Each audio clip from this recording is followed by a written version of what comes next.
कि ये जो लड़कियों का बाल होता है का लड़कों को फंसाने के लिए जाल होता है। सुनो इसे कहीं नहीं कंप्लेंट पियल करो बोले देबू तनी भाभी मोटा। बाबूजी हो, ये जो लड़कियों का बाल होता है लड़कों को फंसाने के लिए जाल होता है। आँख बंद करके चला जरूरी निहाल भाई ना जाने कितनों के पिए होंगी खून तभी तो उनके ओठ लाल होता है। क्या भैया ए यार आओ ना, ओठ पे कम ध्यान दो, बाल पे कम ध्यान दो, ठीक बानी हम चिंता मत कहे करो पूछबे हमरो के लगही सुतालिए बेटा राउर पी के रोज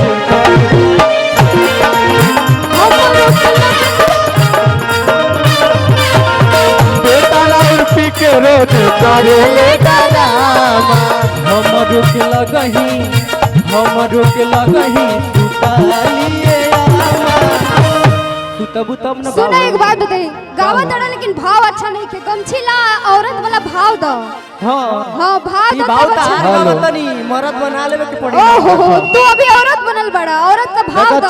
चंदू भाई चंदू भाई अरे उ चूल्हा बेकार बजाना में तावे नहीं खे उ पड़ोसी बेकार बजे जोना से लगावे नहीं खे ऐसन में हरारू बेकार भी जाना में छावे नहीं खे तारा ऐसन कलाकार बेकार बजे करा लगे भावे नहीं खे। बताओ मेहरारू बन के गावा तड़ा लेकिन मेहरारू वाला कोनो भावे नहीं के, कोनो रहने नहीं। मर्द वाला फीलिंग देबू न, तू मरद जैसे हइये नहीं खा। मर्द वाला फीलिंग देबू। कहीं देखो गड़बड़ ए भैया ए राजा मर्द दू प्रकार के गड़बड़ होला लगता। जानते रहो, एगो मर्द में टाइट होले मौगा होले आ जब ओही ओकरा में से का कह बात देबो सुन ना, जब ओकरा से कह देबो तनी मर्द के रोल भैया। कर त ना होई आ मर्द से लेकिन ओकरा खातिर तुरंत औरा ने के कह हमसे दी। मिले के पड़ी। का पहले भैया भाव दी, भाव ठीक बा, भाव दी औरत एकदम भाव वाला बा। रो के कही, रोके रो के कही एकदम। तीन बार कर तुम चलोगी मैं हवा हो जाऊंगा, तीन बार कर तुम चलोगी मैं हवा हो जाऊंगा, क्या बैठ बात बंद है। कर तुम चलोगी मैं दवा हो जाऊंगा। बताइए चाची के लिए कितना सुंदर बात बोल रहे हैं। काश समझ हमारो आ? हस्बैंड ऐसे बोलते हमरे समझ लिए। अच्छा, काहे देखो। लाइसेंसिया वाला चीज पे ढेर लोग ध्यान दे। ए हाय सूत सुनो के पहले भाव दो, उठत काहे बड़ा बैठा कहे कि भाई भाव देखा तरी त सुनो, मेहरारू जब सुतल रहे तो मेहरारू तू बनल बड़ा अभी तमर हमरो के लगही तो मेहरारू के मरद लोग गोड़ो दबावे। ए भैया गाना ए भाव होखे बा। गाना बात विचार को कहे बा हमरो के लगही सुतलिए आमा रे बुचिया उ का करत कि ते कहो तड़े कि हमरो के लगही सुता ले। नहीं मानता जब पी आवता त कहां कहां मारता बुझाते नहीं के। एक बात बताओ, तोरा के दुल्हन बना के हम काहे मंगवैनी ते हमारा बेटा के ख्याल रख, मन रख, जहाँ जहाँ कहे वहाँ वहाँ रख। ऐसने जामल तारा कोखी में रहने काहे ना नमक चटा के मुआ देलू जब पैदा भइने तो। ओकरा के मुआ देती त ते कहाँ से अइते रे सुगमारी। खाली हम हमरे के साथ सहक पड़ता, माई के तो देखते नहीं के। कहता बोल बोल का कहता। कहतिया लेकिन तू मर्दाना वाला फीलिंग नहीं खुद है। ओहो हम अम्मा जी है तो मर्दाना वाला फीलिंग कहाँ से देव रे पगला।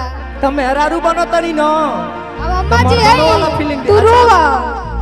आमा बन तरी कई बार ए गाना होखे गाना सुतलिए आमा बेटा राउर पी के रोज करे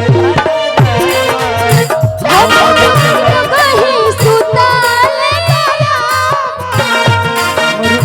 कहीं सुतलिए आमा बेटा राउर पी के रोज करे हमरो के लगही सुतलिए आमा बेटा राउर दारू पी के करेला डरामा। तनी चिंता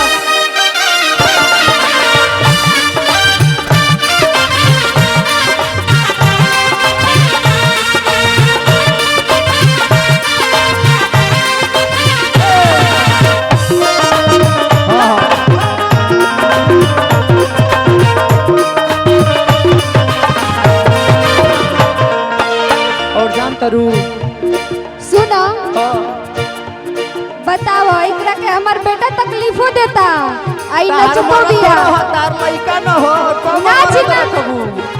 हेलो नाच नाच के बताओ तरे ते तोरा खुशी बा कि गम बा ये बताओ। तब तू सुना तरू यही खातिर माई बनल बाड़ू। बताओ ते नाच नाच के बताओ तरे कि हमार लइका तोरा के दुख देता। नाचे के तो तहके पड़ी कहे बा आधी आधी रतिया में ए भैया हई देखा तनी मेरा रुखिसियाई रे पगला हो मम्मी जी होई ते नहीं हम मेरा माई नहीं बनाऊनी है बरा भौजाई बाड़ू न बदलब नहीं हो पर बात बहुत तो का भैया भैया आधी आधी रतिया के घाटी पर से आवेला पीट के केवाड़ी हमारा के जगावेले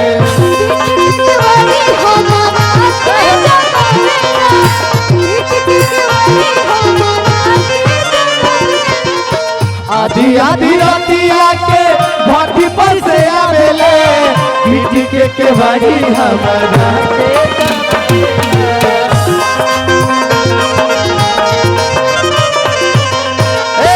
ए गुड्डू भाई एगो बांस लेके ही बतानी एगो बांस लेके आवो कहां से हम बात मारे खाती दौड़े लेके बसवा के खामा मारे खाती दौड़े लेके बसवा के खामा बेटा राउर दारू पी के कहला दादा बेटा राउर दारू पी के कहला दादा और का कतरी रउवे गिरिए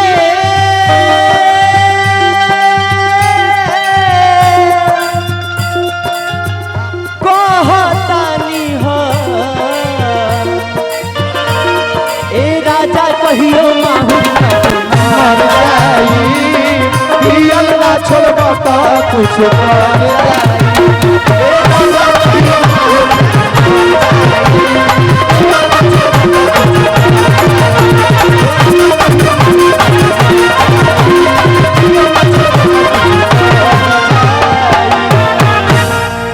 आइए भाई हां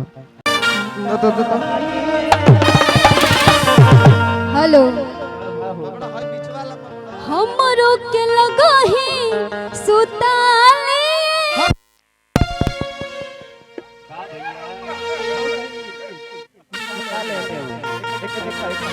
हेलो अभी सुतैया ना अभी उठावे के प्लान में बड़ा हेलो ये ऐसन पियकड़ बा कि एकरा से हमर मन एकदम थक गइल बा।